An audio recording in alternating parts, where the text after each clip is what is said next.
Good morning, good afternoon, and good day wherever you may be joining us from. Welcome to another edition of the Digital Download, the longest running weekly business talk show on LinkedIn Live, now globally syndicated on TuneIn Radio through IBGR, the world's #1 business talk, news, and strategy radio network. Today, we're addressing why sales teams keep missing their targets. We have a guest, Mark Cox, to help us with the discussion.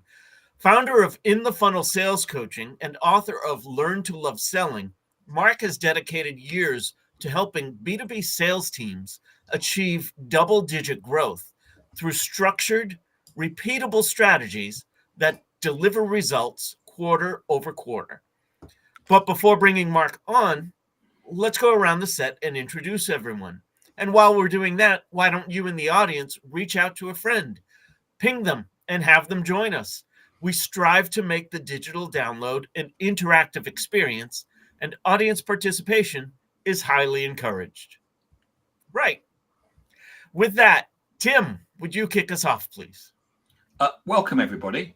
My name's Tim Hughes. I'm the CEO and co-founder of DLA Ignite, and I'm really excited to have Mark on today. And I'm famous for writing the book, Social Selling, Techniques to Influence Buyers and Change Makers. Excellent. Thank you very much. Adam, welcome. Hello, everybody. I'm Adam Gray. I also am co-founder with him of DLA Ignite.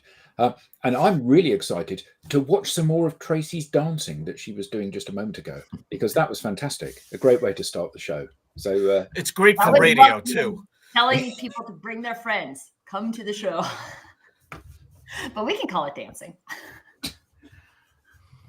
Excellent. Thank you very much, Adam. Bertrand. Good afternoon, everyone. Good morning. Good day. My name is Bertrand Godillot. I am the founder and managing partner of Odysseus & Co., working with customers to create more customer conversations. And I'm very glad to be here today. I'm not dancing, though.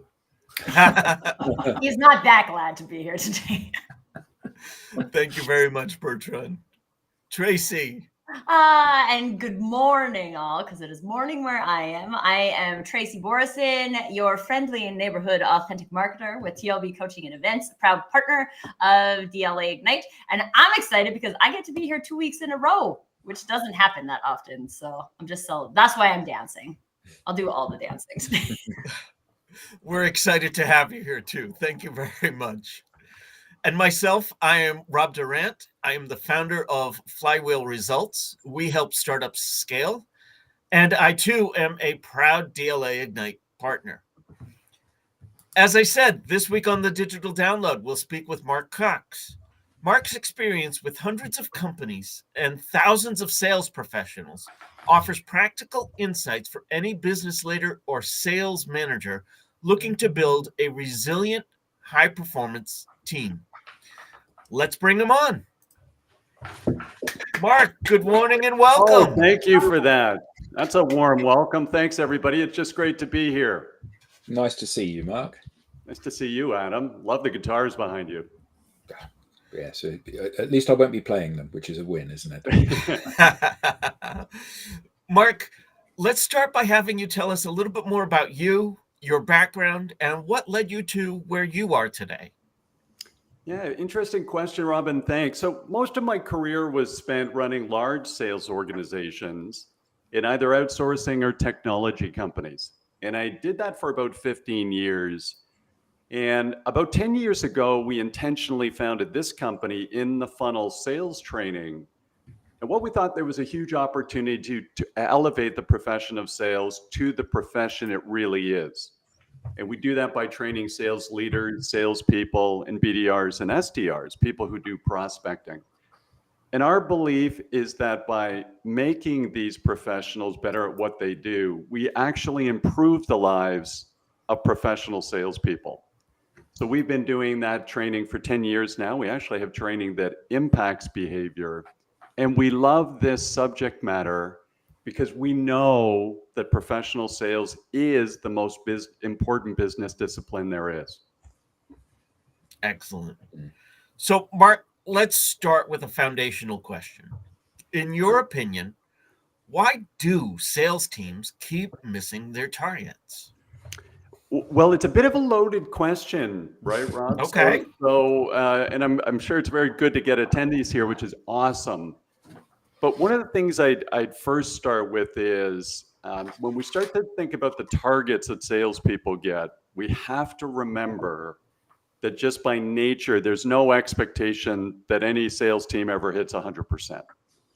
So let's go back to the way quotas are created and goals are created. There's sandbagging from the CEO on down. The CEO passes to an SVP of sales, that passes to a VP of sales, that then passes to sales team. They distribute quota. But every stage, each of those persons sandbags. So if the CEO's goal is 1 million, they distribute 1.3. That layer down then distributes 1.5. So when we talk about teams hitting quota, I know people like Gardner and McKinsey, they love these X number of people are missing quota. This is not like tracking performance of somebody in HR or finance. There was sandbagging built into this model. But I think today, generally, if we were looking at 2 reasons that most sales teams miss quota, I think there's a strategic issue, and then I think there's a tactical execution issue. The strategic issue is we are wasting time chasing the wrong buyers. So a lot of the times when we come into organizations, we start to assess how they're doing. We do that as part of our training programs. We understand that they're actually not measuring twice to cut once. They're chasing lots of folks for conversations, many of which are the wrong folks.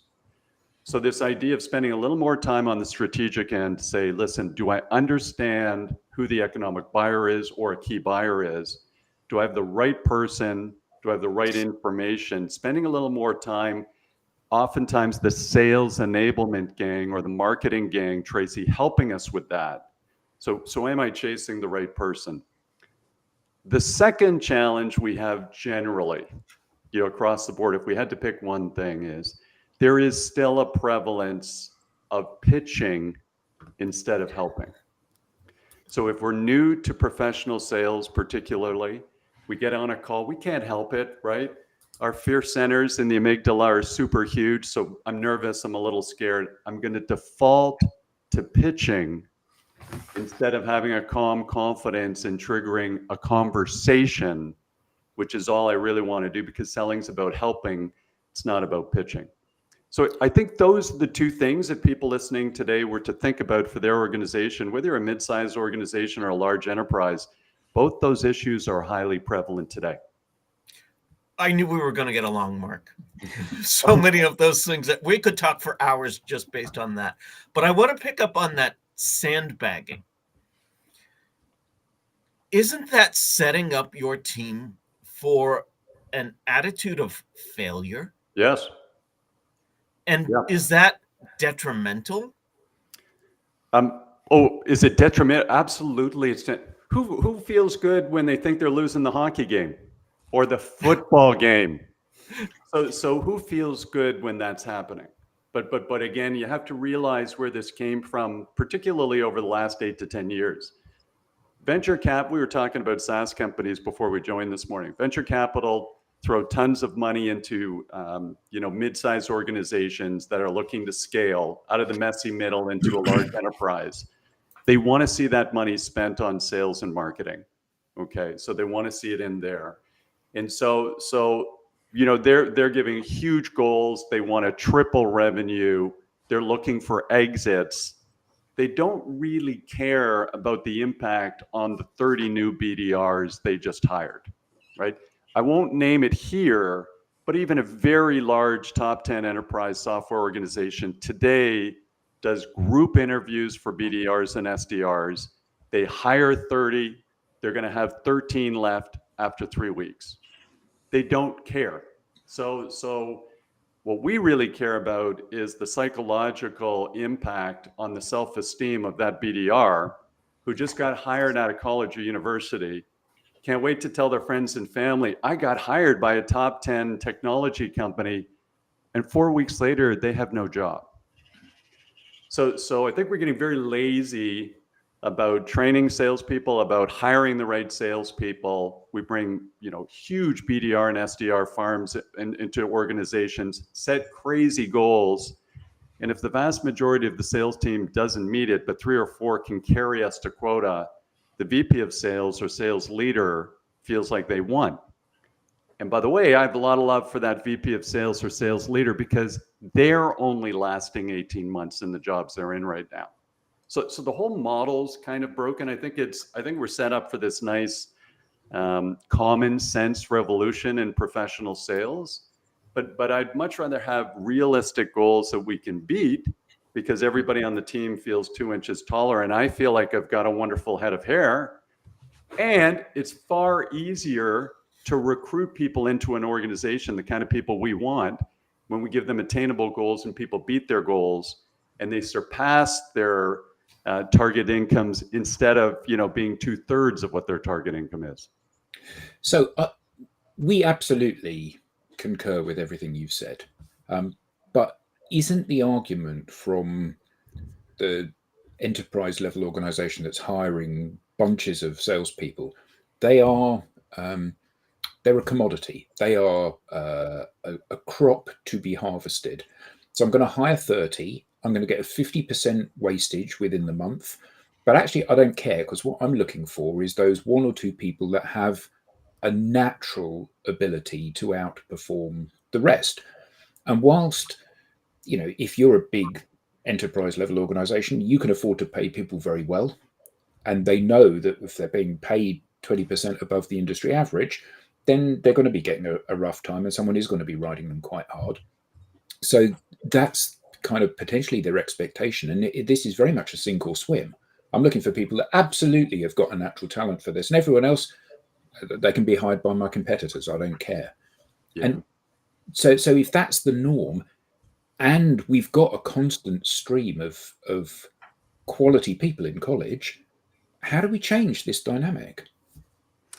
What a great question, Adam. But let's think about how that flows down. I don't care. I'm seeing my team as tools to help me achieve my goal no matter what happens. If I don't care about my team and truly helping them unleash the potential that they've got within them, they're not going to care about our clients and prospects. They're going to see our clients and prospects as tools for them to hit their quotas and get their paycheck and do all of those things. This is where this sort of death spiral in professional sales comes from, because suddenly the prospects and the buyers, as everybody on this call knows, sort of puts up their hands and says, listen, I don't want to take that next conversation from Mark Cox because he doesn't care about me. He's pitching. He's got a sense of desperation in his voice, probably got 90 days before he gets taken out of the company. I think this is that common sense revolution that we need to change. And by the way, there are a lot of organizations out there, by the way, where they fix this. They have a different approach. It's hard, by the way.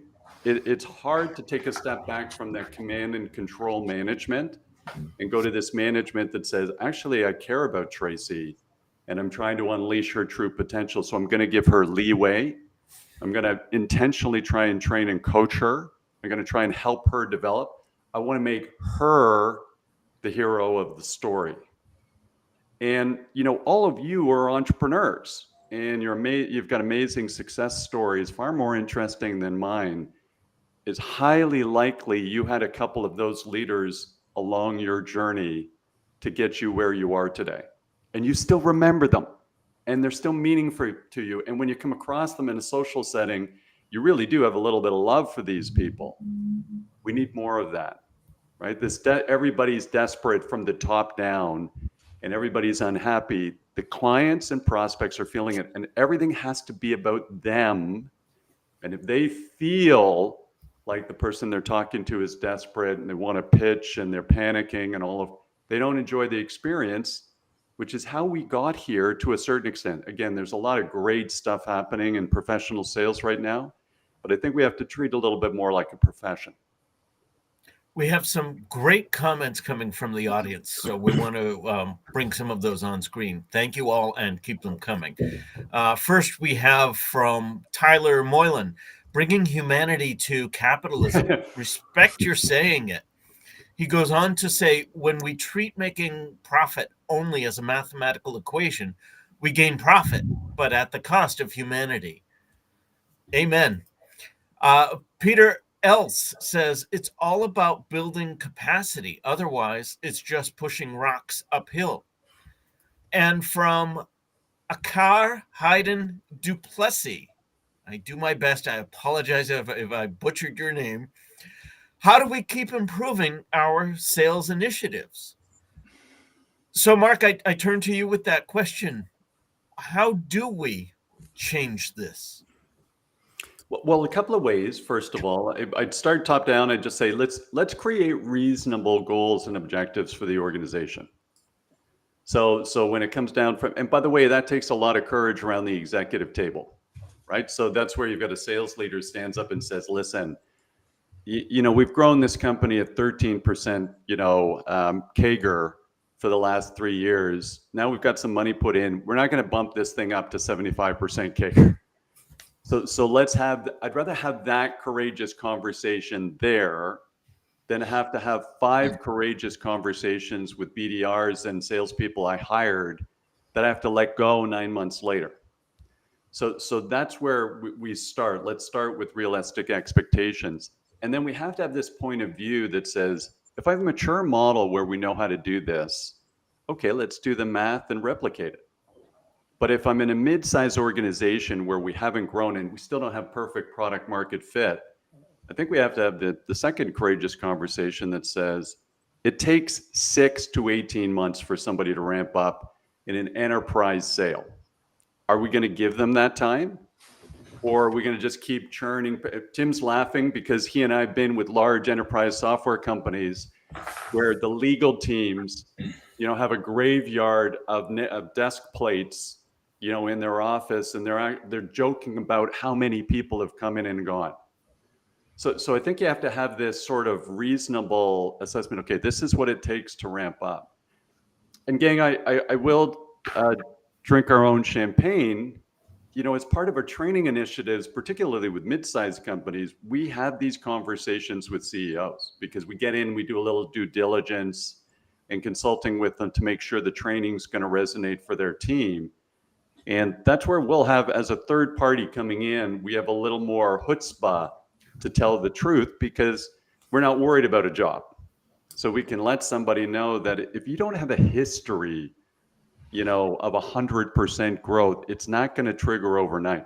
If you haven't been booking, 5 meetings a week, 7 meetings a week, because you're not leveraging the DLA Ignite social selling model, we're not going to get 6 different BDRs ramped up in 30 days where they're all doing it flawlessly. I think we just have to give people a little bit of time for that growth. And a little more patience in professional sales, because I think if we have that patience, then I think our clients and prospects are going to feel it, that we're not trying to pitch or control or hit a quarterly number, but we're actually trying to help. So Mark, let me just pick up on the VCs, because you said it's the source, basically. It is. The expectations is what is driving most of the disaster later on. So do you see changes in this? In other words, do we have VCs that start to think differently? So Bertrand, maybe two comments. So first of all, you said, hey, driving the disaster. I will call out again, I actually don't think our profession's in a disaster right now. I think it makes for better news and conferences and research papers from big names. But I actually think we're doing amazing things. I think people in professional sales, we're the engine driving business. And I think we're doing really, really amazing things. And according to Frank Cespedes, who's one of Harvard's top people in professional sales today, he's been doing it for 30 years. He was on the front end. In his book, Sales Management That Works, if you graduate college or university today, you have a 1 in 2 chance of being in a professional sales job at some point in time in your career. So the profession's expanding. I think a lot of great things are happening. I think many people understand our profession's about being, really it's management consulting in, at an enterprise sale level rather than pitching and cajoling. But do I see things changing? I would say, again, I don't have the data, Bertrand, but we've all seen what happened to SaaS in the last 3 years. So this idea of chasing the rule of 30, the rule of 40, grow at any cost, we're not making money, that changed overnight, and then they ended up dropping lots of people. So I think maybe there's a bit of a common sense, idea coming around there, where you have to go to these almost entrepreneurial fundamentals that say you grow a business by adding value to clients. And so you're not scaling as fast as you can at any cost. We want to properly grow and actually add value, and then we can build long-term value into the business that way. I think a lot of leaders were chasing the SaaS exit, but one thing I think people have realized is it was exciting to be on those journeys with those companies, but gang, 3 people in those exits do well. So you got a 75-person SaaS organization. And by the way, God bless them. Entrepreneurs are amazing. They take all the risk. They've got the stories of running the business on the credit card, but 3 people exit well, right? So it's not the model that works for the whole organization. We got to figure out the model that works for the whole organization, for the sales team. And so I do see things, Bertrand, moving in the right direction because the market has this way of correcting. All right. Great question, though. Mark, I have a question. You talked earlier about the strategic challenges and the tactical challenges, and how the strategic is really tied into chasing the wrong buyers. In my experience, from a marketing point of view, very often the sales team will offload that completely to marketing and be like, marketing, you figure out who our key buyers are, and then we'll just use your personas and we'll go find people. Do you feel like that's a productive way to identify key buyers, or do you see it as in sales and marketing have to work together in order to figure this out? Well, you know what, Tracy, it's hard for me not to answer the latter, the way you teed that question up, and I don't want to mess with you. So I'm going to be totally honest. I've already figured out how this works, and I'm probably most afraid of you. Yeah. It's the pink headphones. They're super intimidating. The pink headphones, but so I really think, I do, joking aside, Tracy, I think there's this real opportunity for sales and marketing to work more closely together and to make sure that the KPIs are more closely aligned. And so, in fairness, I think I have to look in the mirror first. We've done 100 episodes of the Selling Well podcast, and Tim's been on it, and all these great people have been on it. And it's only recently that we actually had a marketing expert on. So I think maybe I'm part of the problem, where it's, hey, how could we have 100 conversations and not find a marketing expert like yourself for the podcast? But it was Matt Hines. He's a good guy. And we had this great conversation about, trying to align the KPIs between sales and marketing so that there's going to be a natural tendency, which I think, or tension, which I think is always good at an executive team level to a certain extent, as long as it's healthy. But you want to get away from, hey, we got you a lead. And then, so marketing's saying, hey, we got the leads, we got the conversations, and sales is coming back saying it's the wrong conversation, it was a terrible lead. So we have different types of KPIs.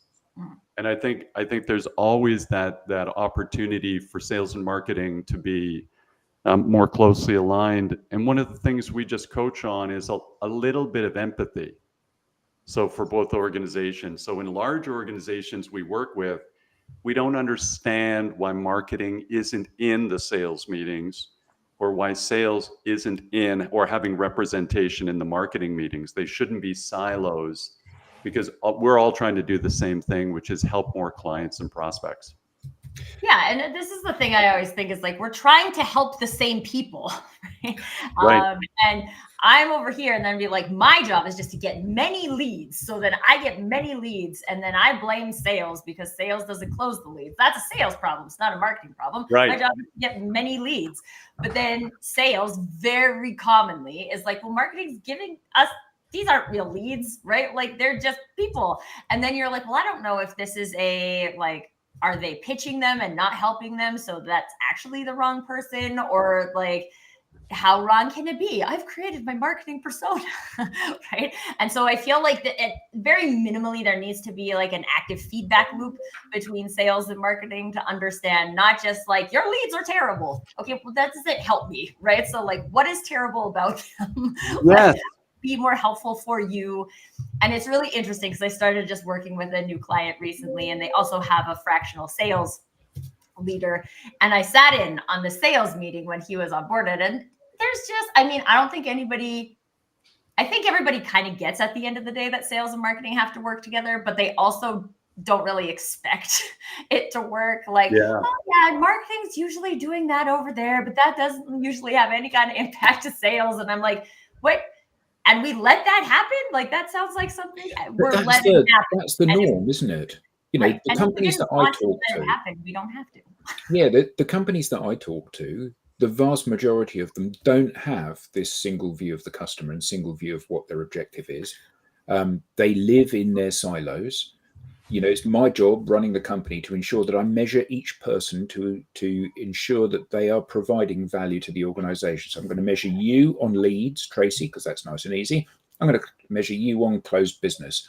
Mark, you only ever, last year you did 80% of your number. The year before you did 80%. I need you to do X. Therefore, I'm going to overquote you 125%, because then when you hit 80%, because you always do, then I'm going to get the money that I need.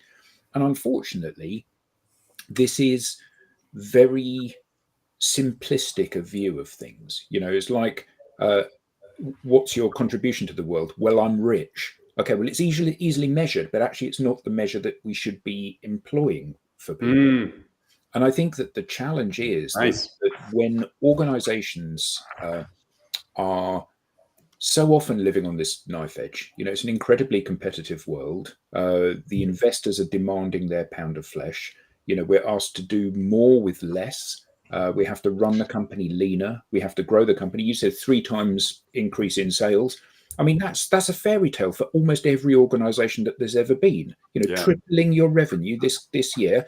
I mean, it's like Twitter did it and Facebook did it, but that's it. Pretty much. I worked for a company who had a goal of 5 timesing their sales in 1 year without changing anything operationally or strategically. And it's nice because, you know, they pop open a bottle of champagne and they say at the kind of the annual kickoff and say that's what we're going to achieve this year, with no concept as to how it's actually going to happen. And unfortunately, whilst there is a pool of people available that appear to be good, I say appear to be good because actually a salesperson that's out of work is normally out of work because they haven't hit their number. So there's a large number of people that are available in this pool. They've got varying qualities of CV. Tim's just going to sack the half a dozen that haven't performed well in our company and hire half a dozen more because there's a million out there that he can hire. So he's going to pick the 6 that appear to be best. By the way, that's a metaphor. I'm not actually. Yeah. No, Thank you. Tim is very much in your thing about, you know, this is a hand-holding exercise and a development exercise of individuals. And, you know, we as an organization want to do the right thing. And you want to do the right thing. But actually, most organizations don't want to do the right thing because the right thing is make more money so that they can pay their staff well and they can return revenue to shareholders or investors in the organization. And until we break that cycle, there will always be a reason for doing it. Why am I going to hire you, Mark? Because you're a dreadful person to run this company. Because I delivered 120% year-on-year growth. Oh, okay. Well, that's why I'm going to hire you. I don't like you. I don't like your the way you do things. But I do like the fact that I've got a new Lamborghini parked outside. So I could add things to this, and Mark and I have talked many times before, and I'm not going to, because I could sit back and tell lots of terrible stories. But Mark, I just want to change the conversation. Is it true that you have a book out? Well, thank you for that. I had heard something about. And so Mark, because this goes out over internet radio, you can't just hold things up and that. You can hold things up and you've got to read it at the same time. So what's your book, Mark? The book is called Learn to Love Selling, the Universal B2B Sales Hold it up Playbook. so people can see. That's it. Go on. Learn to Love Selling, the Universal B2B Sales Playbook. Thank you for that, Tim. And where could we get a copy of that? Amazon. Jump on Amazon. Okay. And It's And down just to now. confirm, that's not a pitch, that's helping. thank you. Thank you, Tracy. And I'm just being polite. Tim asked a very direct question. I just wanted to respond as thoroughly as I So could. if I This buy is a copy of your book, what will I learn from reading it? Oh, great question, Adam. Thank you. So what we tried to create with our experience and expertise and background was to figure out what are the steps needed to convert any core capability into revenue? What are the core steps required to convert any core capability into revenue in a B2B format? So when you think of the literally 70,000 books out there in B2B sales, many of which are just absolutely dynamite. We hadn't found one that says, okay, no matter what I'm dealing with, mid-sized organization with a product market fit that I'm trying to replicate, or a large enterprise where I've taken over a territory and I'm trying to step in and figure out what do I need to do to be successful. We tried to create the framework for that. And that's fundamentally what we've developed over the last, I guess, 20 years that I've been doing this. And we've captured it in the book. So that's what you'll get from reading the book, Adam. You'll figure out the steps that you need to take to get both strategic and then tactical to execute on just converting any core business capability into revenue. And Tyler Molan has basically asked a question. Don't know if you can bring that up, Rob, which is there an audio book? There is. Thank you, Tyler. There's not an audio book yet. It's coming. So a little bit of a fun story. So with AI today, we all got to be talking about that. We did convert the book into an audiobook with AI, and when they gave me the first chapter, I was shocked at how good it was. I couldn't tell the difference. All they did was load some podcasts for us up and then load the chapter of the book. But there's some idiosyncrasies in it because of the way I write. And now there's a new AI tool that will take your book and convert it so it is better to be used by another AI tool that will make the audiobook, and we're going to do that. So it's coming in the next 30 days. But Tim, as you know, this will save me 2 or 3 days of recording, in a studio. I want to come back to that book as well as something that you said earlier. But first, I want to address some great comments that we've had. We've got a comment from YouTube. D. Bowden says sales, marketing, and accounts receivable need to be connected. The sale is not complete until the money is in the bank. Amen to that. Lindsay Sheldrake says alignment starts at the top. Silos hinder more than help. Empower your people to work together towards shared objectives. Mm-hmm. And a LinkedIn user shares with us, it has to be a continuum. Creating distinct compartments creates breakpoints and creates false KPI chasing outcomes. Absolutely. So, Mark, earlier you made reference to Frank Cespedes' book, and I believe what I heard you said was, and I'm paraphrasing, at this point, half of the people who graduate college find themselves in a sales role at some point in their career. Yes. And your book, Learn to Love Selling, I would infer from that title that there are people who don't love selling. Who could possibly not love selling? Is there anyone in the audience who would self-identify as not loving selling today? Yeah, that's right. That would be interesting to hear. Man, I hope the whole premise isn't wrong. We may have to revisit that. Well, I will share with you, Mark. I was a reluctant seller. Well, I will also share with you that most of the people I know who have found themselves performing in a sales scenario, and especially because my background is marketing, I feel like marketers are like, no, I'm a marketer. I'm not in sales. Yeah. But we actually do a lot of selling, folks. Well, you know what? They're both great comments. Tracy, think about that. I'm not in sales. I'm in marketing. We get a lot with client success teams. We also do work with client success teams. We get a lot of those folks saying, listen, I'm not in sales. I just build relationships and help customers. And so we go, guys, this is not Glenn Gary, Glenn Ross, okay? Gil from The Simpsons was not an accurate depiction of what actually happens in B2B sales. So that's all it is. But sometimes, again, there's still that stereotype.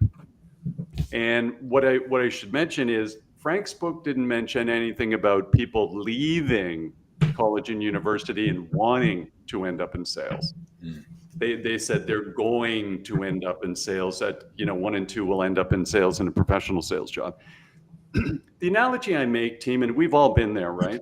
You look at Adam's background, he's got guitars on the wall. He's obviously a musician. My money's on he's a pretty good one. There's a joy. You've lost. Yeah, sorry. There's a joy to mastery, right? Dan Pink's book, Drive, the 3 things that drive people. There's a joy to mastery.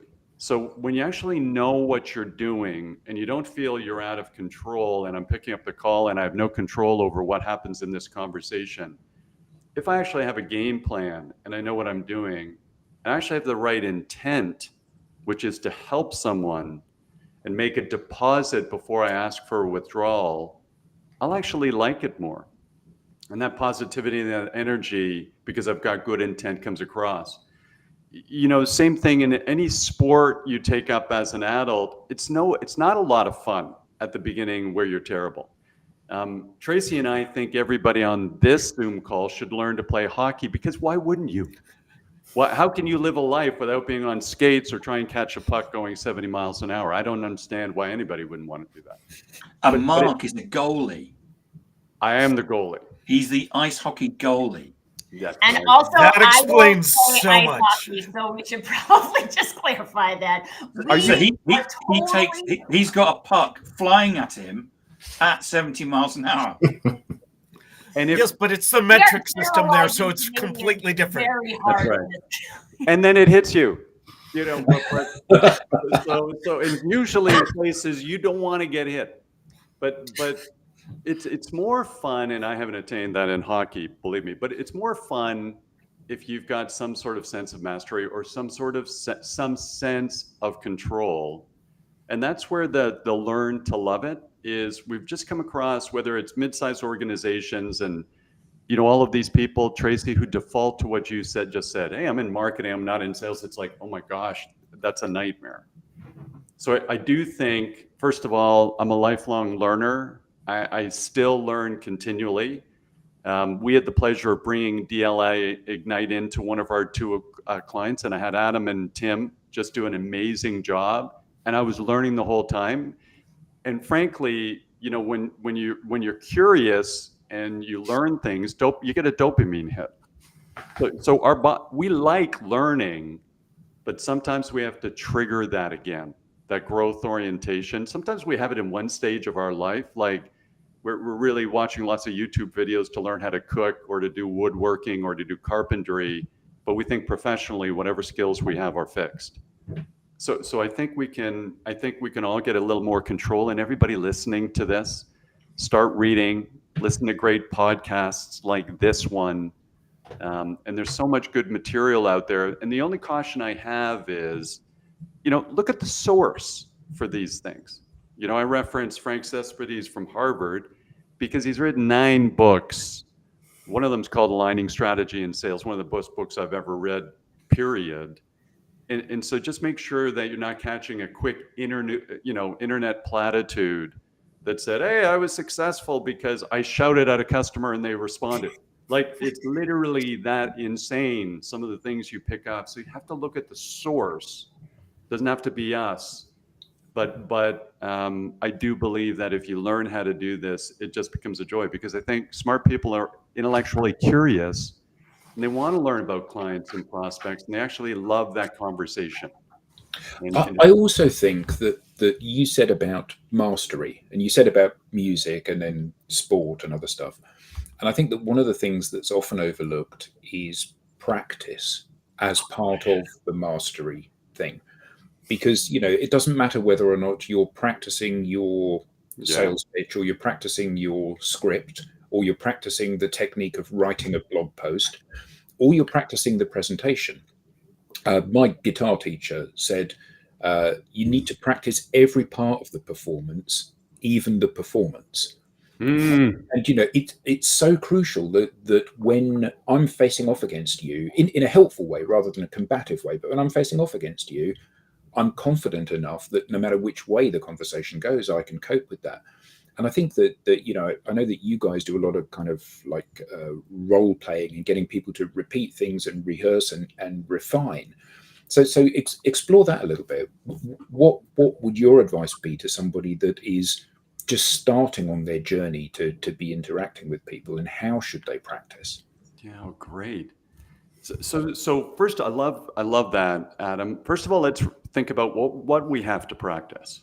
And so there's some of those things in the book, like I need an answer to, who are you folks? What do you do? That's coming up in every conversation I have with anybody, anytime. Hey, we're good. We're already using somebody for this. Why should we have this conversation? So we call that the value proposition message, where you have to say, what do you do? How does what you do tie to a desired outcome of a client? And then what's unique and different about you given their options in the marketplace? But then I would go to folks, particularly if I'm new on board, Adam, and I'd go to people who know. I would ask, hey Tim, how do you actually explain the value proposition of DLA Ignite? Hey, Rob, when a client comes back and says, hey, we're good, we don't need to work with anybody, we already have a supplier for this, what do you actually say to them to keep the conversation going?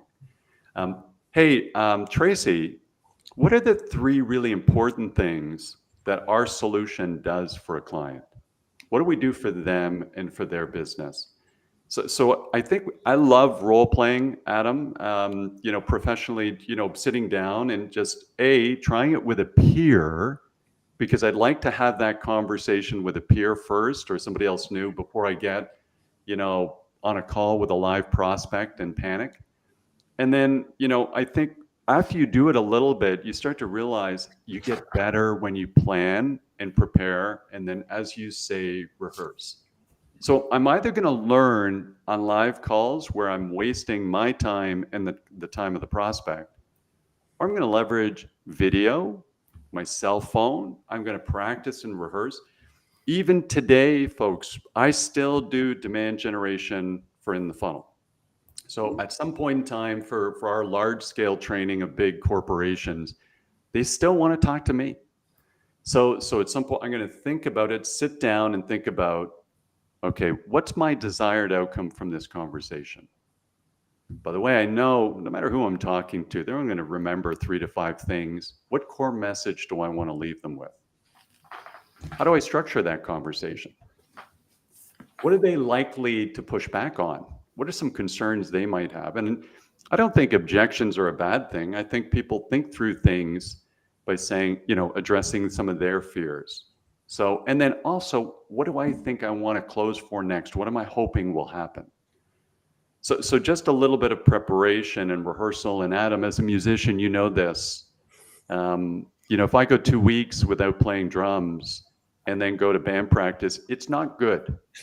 And given my personality, I'm always, one band practice away from getting kicked out of a band. Let's be honest with you. So it's not good. They don't need much more to just push me out the door. But you do want to, I warm up before I go on the ice to play hockey, because at my age, bad things could happen. And so you want to warm up before I get into the day and start working. And before I start picking up the phone and having conversations with people or engaging most important meetings, I want to get in the right mindset. So rehearsal, repetition, completely underutilized in professional sales. But the best footballers in the world practice more than everybody else. They practice 4 to 5 times more than they play games. And they're the best in the world. That's how they stay there. You said about when you're facing off against a customer, and your exact words were, and you panic. So we all get into that situation where we're having an interaction and we become nervous at what's going on. So what advice would you give a salesperson that is in that situation? This is a high pressured environment. They're scared. Yes. How can they hide that fear, or at least work with that fear to perform at their optimum? Amazing. Thanks, Adam. I'd go back to, what you said at the beginning, which was you said, listen, I want to understand what the structure of this call is going to look like, this conversation, if it goes really well. And then I also like to think about back doors for me too. What am I going to do with this conversation if it doesn't go really well? What would I say? Because when I'm in the middle of the call, I'm no different, by the way. Sometimes we do cold calling or demand generation in front of a team we're training. So we'll do that for a couple of hours, and they'll give us the worst leads they've ever had. So they'll throw them in, and we're going to be reaching out. No matter what happens, I want to think through those things before I sit down and pick up the phone and start calling on their behalf. Because if I know how it's going to go, whether it goes well or not, even if it goes a little left of center, I've already thought about what to do. What happens with fight or flight, anytime you get a little surprised, somebody picks up the phone and they go, I'm really busy. Why should I talk to you? We can't help ourselves because, again, our fear center of our brain is so prominent. That's how we evolved as human beings. We were scared and we stayed in the group and we didn't come out and try and attack the saber-toothed tiger. The person who did that got killed and their gene pool was gone. So we're pretty good at 5 times a second. We're checking out our environments for things that are dangerous to us subconsciously. But if I do get a little nervous, suddenly all my blood's going, I got the fight or flight, my blood's going to my extremities in case I need to run away. I'm not the smartest tool in the shed in that moment. I'm not going to ad lib super well. I'm not, on the stage of Saturday Night Live because I'm a genius at improv. So I need to think about the 3 or 4 things that are going to happen and rehearse them, and I can get a little more comfortable. And by the way, a simple back door, if somebody says, well, I'm totally not interested, I'm not sure why you're reaching out, wasting my time. One back door for us would be to come back and say, well, listen, Tim, I just want to thank you so much for your time today. And you are one of the few large enterprise software organizations in Canada that we haven't had a relationship with. So my intent today was just to formally introduce our company to yours. I'm sorry if I caught you at a bad time. I very much appreciate your time. And I'd be delighted to speak with you anytime in the future if sales training's coming up for your team. Now, is that an amazing, outcome for me of the call? Not bad. It's not terrible, but I know what I'm going to do if I actually catch somebody. The truth of it is you never catch somebody who's that angry or that, ticked off or all of these kinds of good things, but I just know what I'm going to do. So it makes me feel a little more comfortable when I'm reaching out.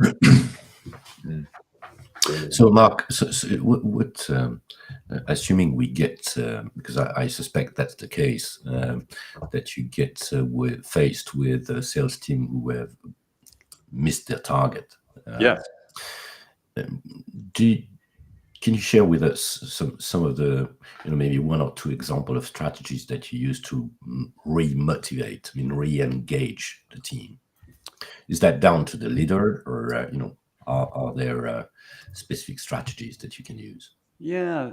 So Bertram, I think maybe the thing to do is to sit down with someone. And again, you need this safe environment. And sometimes being an outsider, believe it or not, team, they feel more safe speaking to me or with somebody on our team, because again, if I've been on a sales team for 12 months or 14 months, I may not be that comfortable telling my boss, I don't even know what to say, when I get, when somebody puts this objection. I feel like I should know that by now. And boy, Tracy, we've got a really important new guest here today. Who's that? We do. Nicholas is joining us, folks, for those of you who have seen him on Hi, the show Nicholas. before. Hi, Nicholas. He wants to learn to love selling. Happy If Friday, there's a 50% buddy. chance he's going to end up in sales, he should probably. God, isn't he growing up? I know, 6 years old. Oh my God, he'll be leaving home soon. Happy Friday, Nicholas. Nicholas has no school today, so he gets to hang out on the digital download. Awesome. We're glad you're here. We're glad you're here. And so Bertram, to go back to that, then the other thing is just to have this conversation. I think a lot of one-on-ones and meetings with salespeople, I think the salesperson walks in and the sales leader kind of feels this is about inspection. And then there's going to be a little judgment. hey, Mark, you're missing your numbers. And so I'm not feeling good. They're not feeling good. I think there's a different type of conversation where we just call it a sales boost meeting and go, listen, hey, Bertrand, I just want to sit down with you. Let's go for a coffee to do this maybe. And let's just have this conversation about what's going on in the territory.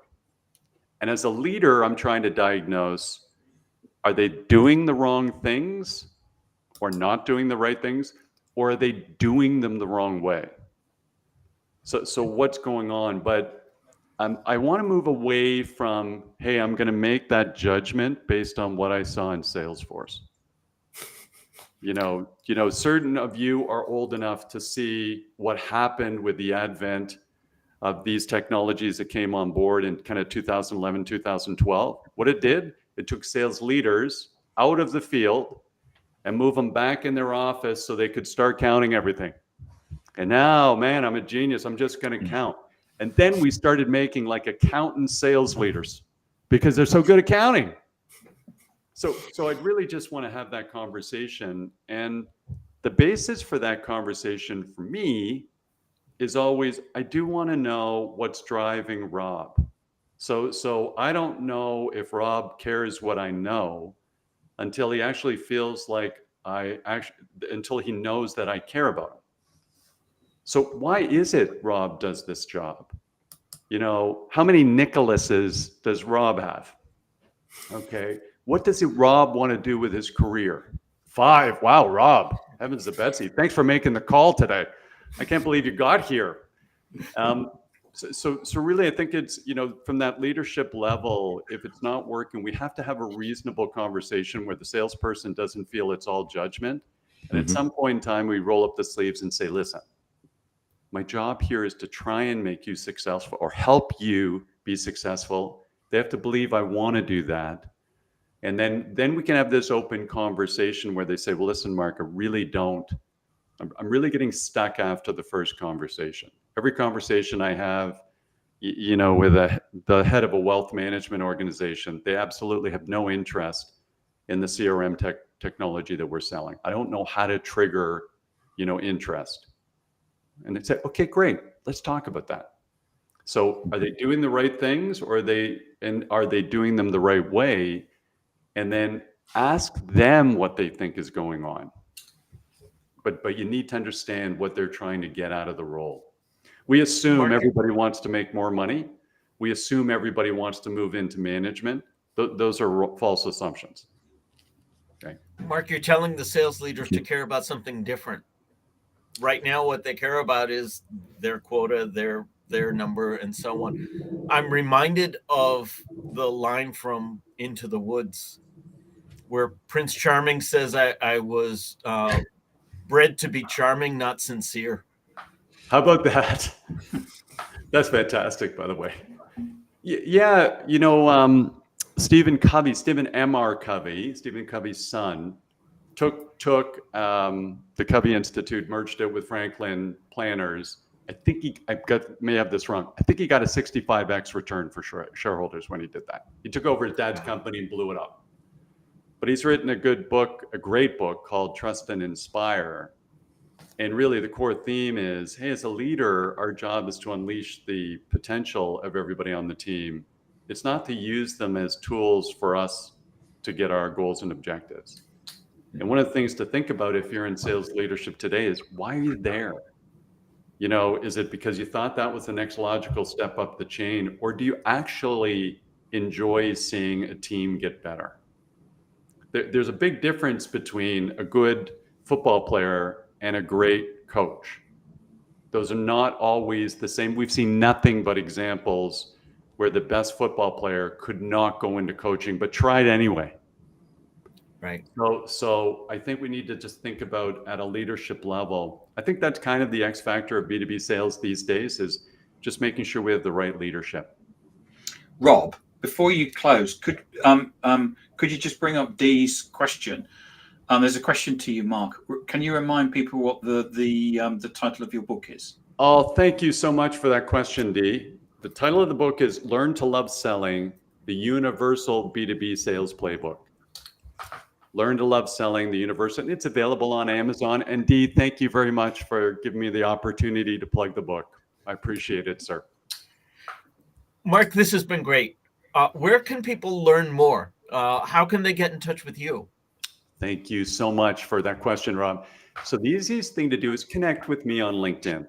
Connect with me on LinkedIn. So it's Mark Andrew Cox on LinkedIn. And the company is In the Funnel. So the website's inthefunnel.com.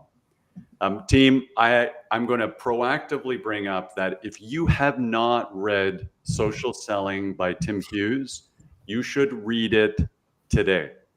So we talk about this common sense revolution in B2B sales. I can say firmly, social selling works. The strategies in that book absolutely work. And when you're trying to figure out how do I trigger more conversations where I'm trying to help folks, the strategies and processes in social selling will absolutely help. And that's not just because I'm on this podcast. Check out my posts because I comment on this all the time. So there's some great stuff there as well. Rob and team, thank you so much for hosting me on the podcast. It's been a huge pleasure. Thank you, Mark. Thank you, Mark. We now have a newsletter. Don't miss an episode. Get show highlights, beyond the show insights, links to our guest's book, and reminders of upcoming episodes. You can scan the QR code on screen or visit us at digitaldownload.live /newsletter. On behalf of the panelists, to our guest, and to our audience, thank you all for being a part of this week's Digital Download, and we'll see you all